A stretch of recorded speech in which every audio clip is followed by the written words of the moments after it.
nerfs spinocervicaux, tout ce que vous devez savoir. Les nerfs spinocervicaux sont au nombre de 8 et ils sont numérotés de C1 à C8.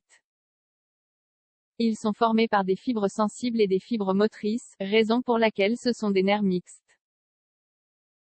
Les nerfs spinocervicaux, aussi connus sous le nom de nerfs rachidiens cervicaux, correspondent aux nerfs des 8 vertèbres cervicales qui partent de la moelle épinière. L'origine de ces 8 vertèbres, lesquelles sont numérotées de C1 à C8, se trouve dans la base du crâne. Tous les nerfs rachidiens cervicaux, à l'exception du nerf C1, qui normalement n'a pas de racine dorsale, sont associés à un dermatome. Un dermatome est une zone cutanée approvisionnée par un nerf spinal. Les nerfs spinaux ou nerfs rachidiens. Comme nous le savons déjà, les nerfs spinaux ou rachidiens cervicaux regroupent 8 nerfs spinaux. Les nerfs spinaux correspondent à un ensemble de nerfs, entre 31 et 33 nerfs, appartenant au système nerveux somatique et qui ont pour fonction d'innerver les différentes parties du corps. Ces nerfs sont composés d'une racine sensible et d'une racine motrice. Les racines sensibles rendent sensibles les muscles qu'elles innervent. Quant aux racines motrices, elles permettent aux muscles de se contracter de manière automatique. Grâce à ces deux caractéristiques, les nerfs peuvent remplir leur objectif. Les nerfs spinaux dont font partie les nerfs spinocervicaux sont les suivants. 8 nerfs cervicaux, C1, C8, 12 nerfs thoraciques, T1, T12, 1 nerf coccygien, 5 nerfs sacrés, S1, S5, 5 nerfs lombaires, L1, L5, leurs caractéristiques. Appartenant au même groupe, les nerfs spinocervicaux partagent les mêmes caractéristiques que les autres nerfs spinaux. Comme déjà commenté plus haut, ce sont des nerfs mixtes. Cela veut dire qu'ils sont à la fois composés par des fibres sensibles et des fibres motrices. Leur deuxième caractéristique est la suivante, toutes les divisions des rameaux ventraux, à l'exception de ceux des nerfs thoraciques, T1 à T12, forment plusieurs ramifications qui sont connues sous le nom de plexus nerveux. Ces plexus apparaissent dans la zone cervicale, la zone brachiale et la zone lombaire sacrée. À l'intérieur de ces ramifications interconnectées, les fibres issues des rameaux ventraux s'entrecroisent et se répartissent de façon à ce que chaque rameau contienne des fibres de différents nerfs spinaux. De plus, celles qui proviennent d'un rameau ventral voyagent vers la périphérie du corps via différentes voies au niveau des ramifications. Pour cette raison, chaque muscle d'une extrémité reçoit l'innervation de plus d'un nerf spinal.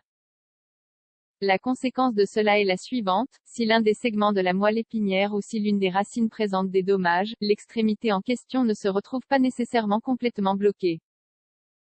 Les nerfs spinaux ou rachidiens cervicaux. Les rameaux ventraux des 4 premiers nerfs spinaux forment le plexus cervical. Leurs ramifications correspondent à des nerfs cutanés qui innervent la peau des zones suivantes en transmettant des impulsions sensorielles. Cou-oreille, partie arrière de la tête-épaule. D'autres ramifications remplacent les muscles antérieurs du cou. De la même façon, dans ce plexus cervical naît le nerf phrénique qui regroupe des fibres provenant essentiellement du nerf C3 et du nerf C4.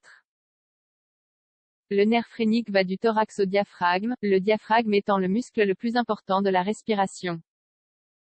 Les nerfs ventraux des nerfs spinaux cervicaux C5 et C8 avec le rameau primaire antérieur du nerf T1 forment le plexus brachial.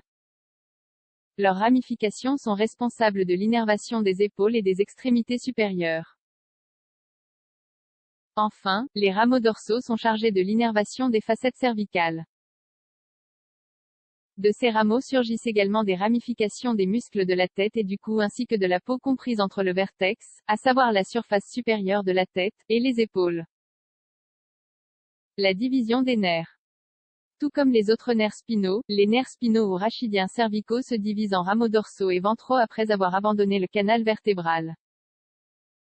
Au fur et à mesure qu'ils sortent de la moelle épinière, les racines ventrales et dorsales s'unissent pour former un ganglion spinal.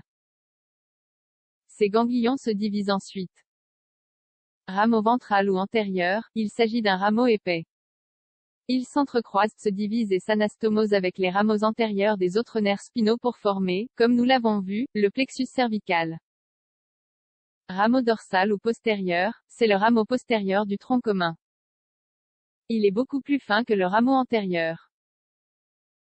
En somme, les nerfs spinaux ou rachidiens cervicaux constituent une partie importante de notre système nerveux. Il est bon de savoir cela et de prendre soin de ses nerfs, car ils sont la cible de nombreuses maladies.